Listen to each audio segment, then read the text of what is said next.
Have you ever felt that love today is like trying to hold water in your hands? The tighter you squeeze, the more it escapes through your fingers. This feeling that everything flows away, that nothing remains, is no accident. It's the symptom of an era where even feelings have become liquid. Zygmunt Bauman had a disturbing question. What happens to love when everything around us becomes disposable? When relationships are treated like products on an infinite shelf of options? You open an app, swipe your finger, and in seconds have access to hundreds of possibilities. But why then have we never felt so alone? The truth is, we've been taught to believe a comforting lie. They told us that having more options means more freedom, that being able to change partners like changing clothes is evolution, that commitment is prison, and fluidity is maturity. But if that's true, why are you still searching for something solid amid so much liquidity? You live in an era where love has been transformed into consumption. And like any consumer product, it needs to be fast, pleasurable, and replaceable. After all, why fix when you can simply buy another? Why invest time deeply knowing someone when there's always a new notification, a new match, a new possibility? Glowing on your phone screen, Bauman called this liquid modernity, a world where all forms dissolve before they even solidify, where bonds are so fragile they break at the slightest sign of difficulty, where the fear of missing opportunities is greater than the desire to build something lasting. But here's the cruel paradox. The more you seek the perfect connection, the further you drift from it. The more options you have, the less capable you become of choosing. It's like being at an infinite buffet, tasting everything but never truly nourishing yourself. You remain eternally hungry, eternally unsatisfied. And if you stop to think now, how many times have you discarded someone for a minimal flaw? How many times have you given up at the first sign that effort would be required? How many times have you chosen novelty over depth? If this bothers you, if something inside you recognizes this uncomfortable truth, then stay. Because what comes next might change how you see not just love, but your very existence in this liquid world. Subscribe if you haven't already. Leave. You're like if this reflection has already started stirring something within you. What you're about to discover about yourself might be disturbing, but it's necessary. Society sold you a beautiful myth. They told you that you deserve the perfect love, that your soulmate is out there waiting, that you should never settle for less than butterflies and fireworks. They taught you to believe in the romantic comedy ending where everything falls perfectly into place. But they never told you the price of this fantasy. You've been programmed to be a consumer of emotions. Think about it. How do you approach relationships? You browse profiles like a catalog. You evaluate people based on checklists. Height, job, interests, photos. Swipe left, swipe right. It's shopping, not connecting. And just like any shopper, you're always wondering if there's a better deal around the corner. Bauman saw this with painful clarity. In his work, Liquid Love, he exposed how market logic invaded our most intimate spheres. Love became another, commodity, and commodities, by definition, are meant to be consumed and replaced. They promise satisfaction, but deliver only temporary relief. Then comes the emptiness again, and the cycle repeats. But here's what they don't want you to see. This isn't freedom, it's the most sophisticated cage ever built. You think you're choosing, but you're just responding to algorithms designed to keep you scrolling, swiping, searching. Forever unsatisfied, forever consuming. The dating apps don't want you to find love, they want you to remain a customer. You've internalized the market's rules without realizing it. Relationships must be profitable. They must provide immediate returns on investment, comfort, pleasure, status, Instagram-worthy moments. The moment they require work, patience, or sacrifice, you calculate whether it's worth it. And usually you conclude it's not. There's always an easier option a swipe away. The culture whispers constantly in your ear. Don't get too attached. Keep your options open. You deserve better. But better than what? Better than the human being in front of you with their beautiful imperfections. Better than the opportunity to grow through difficulty. Better than the chance to experience love that deepens with time rather than fading with novelty. You've been taught to fear the wrong things. You fear missing out on someone better, but you don't fear never knowing anyone deeply. You fear being trapped in one relationship, but you don't fear being trapped in an endless cycle of shallow connections. You fear vulnerability, but you don't fear the numbness that comes from never truly opening yourself. This is the liquid world's cruelest trick. It promised you everything and gave you nothing. It promised connection and delivered isolation. It promised satisfaction and delivered addiction. You're not free. You're drowning in options, gasping for something real while surrounded by mirages. Look at yourself right now. How many conversations are you maintaining simultaneously? How many people are orbiting your life without ever truly entering it? You live in a state of perpetual almost dating, almost committed, almost in love, but never quite there. This is your invisible prison, and you built it yourself. Bauman understood something profound. In liquid modernity, we don't just fear commitment. We fear the very idea of fixed form. Everything must remain fluid, adaptable, ready to change at a moment's notice. Your relationships are like water, taking the shape of whatever container they're in, never holding their own form. And you've become liquid too. Think about the last time someone got too close. What did you do? You probably created distance. Maybe you stopped replying as quickly. Maybe you started finding flaws that weren't problems before. Maybe you began browsing dating apps again, just to see what's out there. You weren't even unhappy. You were just terrified of solidifying. You live in what Bauman called the tyranny of possibilities. Every choice you make murders 1,000 alternatives.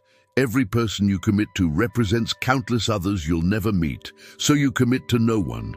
You float between connections, never sinking roots, never building foundations. You're a ghost haunting your own life. The technology amplifies this. Your phone is a portal to infinite potential connections. Even while lying next to someone, you can access thousands of others. The person beside you isn't competing with other real people. They're competing with fantasy, with possibility itself. How can flesh and blood compete with the perfect projections in your mind? But here's the devastating truth. While you're busy keeping all doors open, you're not walking through any of them. You're standing in an eternal hallway, paralyzed by choice. You mistake movement for progress, options for freedom, possibilities for life. But you're not living, you're just browsing existence. Social media makes it worse. You see curated highlights of others' relationships and measure your messy reality against their filtered perfection. You forget that everyone else is drowning too, just posting prettier pictures while they sink. The comparison becomes another bar in your cage, another reason to keep searching for what doesn't exist. You've become a relationship tourist, visiting but never staying, observing but never belonging. You collect experiences like souvenirs, but you never build a home. And deep down, in those 3 a.m. moments when the noise stops and you're alone with yourself, you feel it. The hollowness, the exhaustion, the longing for something you can't even name anymore. Bauman called this the loneliness of the global citizen. Connected to everyone, belonging to no one. You have hundreds of friends online, but no one to call when you're falling apart. You have matches and likes and follows, but no one who knows the texture of your sadness or the shape of your dreams. Now let Bauman show you what you've been too afraid to see. In Liquid Love, he revealed that modern relationships operate under what he called the consumer syndrome. You don't relate to people anymore. You consume them, use them up, discard them, move on. And the terrifying part? You've normalized this violence. Bauman saw that we've replaced what he called "till death do us part" with "till satisfaction lasts." But satisfaction, by its very nature in consumer culture, never lasts. It can't. The system depends on your perpetual dissatisfaction. The moment you're content, you stop consuming. So contentment becomes the enemy, and restlessness becomes virtue. Here's his most painful insight. You don't actually want what you think you want. You say you want deep connection, but you flee from the vulnerability it requires. You say you want lasting love, but you sabotage it with your exit strategies. You've been programmed to want the wanting itself, not the having. Because having means the search ends, and you don't know who you are without the search. Bauman identified this as the fragility of human bonds. But it's not natural fragility, it's manufactured. Every swipe teaches you that people are disposable. Every ghosting normalizes emotional abandonment. Every "it's complicated" status celebrates ambiguity over clarity. You're being trained to treat hearts like items in your shopping cart. Add, remove, abandon, repeat. Think about the language you use. You invest in relationships. You calculate returns. You worry about opportunity costs. You've turned love into economics without realizing it. Bauman warned that when human connections become transactions, both parties end up bankrupt. You can't purchase authenticity. You can't download depth. You can't upgrade your way to meaning. The algorithms understand you better than you understand yourself. They know you'll choose novelty over depth every time. They know you'll pick potential over presence. They feed you an endless stream of what Bauman called virtual proximities, connections that feel close but require no real intimacy. You're addicted to the simulation of connection, not connection itself. But Bauman's greatest revelation was this: liquid love isn't just changing how you connect. It's changing who you are. You're becoming what he called the man without qualities, infinitely adaptable but ultimately empty. You can be anyone, so you're no one. You can love anyone, so you love no one. You're so busy becoming that you never simply are. The consumer model has colonized your heart. You've internalized its logic so completely that you can't imagine another way. But Bauman did. He remembered when love meant building something together, not shopping for someone better. When commitment meant growth through difficulty, not escape at the first sign of trouble. When relationships were gardens to tend, not products to consume. He knew something you've forgotten: that real love isn't liquid.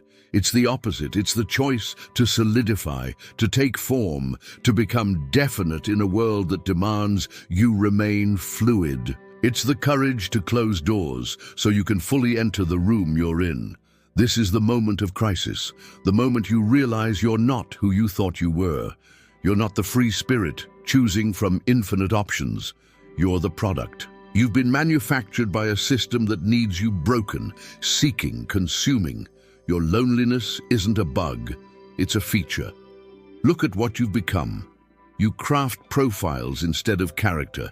You optimize your desirability instead of developing your depth. You perform intimacy instead of experiencing it. You've turned yourself into content, and now you wonder why you feel empty. You're not a person anymore. You're a brand, and brands don't know how to love. Every time you chose convenience over connection, you were training yourself for emptiness. Every time you ghosted instead of having a difficult conversation, you were practicing cowardice. Every time you kept someone at arm's length while waiting for better options, you were building walls you can no longer see. You haven't been dating. You've been running from yourself. Bauman knew this would happen. He predicted you'd become what he called the waste products of liquid modernity, used up, burned out, incapable of the very thing you claim to seek. You say you want love, but you've lost the skills love requires. Patience, presence, the ability to stay when staying gets hard. The courage to be known, really known. not the curated version, the messy truth of you. You've confused intensity with intimacy. You chase the high of new connection, but flee from the quiet depth of sustained presence. You want the explosion, but not the steady flame. You want the destination, but not the journey. You want love's rewards, but not its requirements. And so, you get neither. The algorithms have rewired your brain. You now process people the way you process content. Quickly, superficially, always ready to scroll to the next thing. Your attention span for human complexity has atrophied. You want people to be simple, consumable, entertaining. But humans aren't content. They're universes, and you've forgotten how to explore. Here's what haunts you at night. You know something's wrong. You feel the hollowness. You sense that all this freedom has enslaved you, that all these choices have left you choiceless, that in trying to keep every option open, you've closed yourself off from the only thing that matters, the ability to go deep, to stay, to build, to become. You're not dating in a liquid world, you're drowning in it, and every swipe is another stroke away from shore. Every new match is another weight pulling you down. You're not finding love, you're losing yourself. And the saddest part, you know this, you've always known, but knowing and changing are different things. The crisis is this: you can continue pretending this is freedom. Keep swiping, keep running, keep consuming. Or you can admit what Bauman knew, that liquid love isn't love at all. It's the avoidance of love. It's the fear of love dressed up as sophistication. It's the refusal to become anything definite in a world that profits from your uncertainty.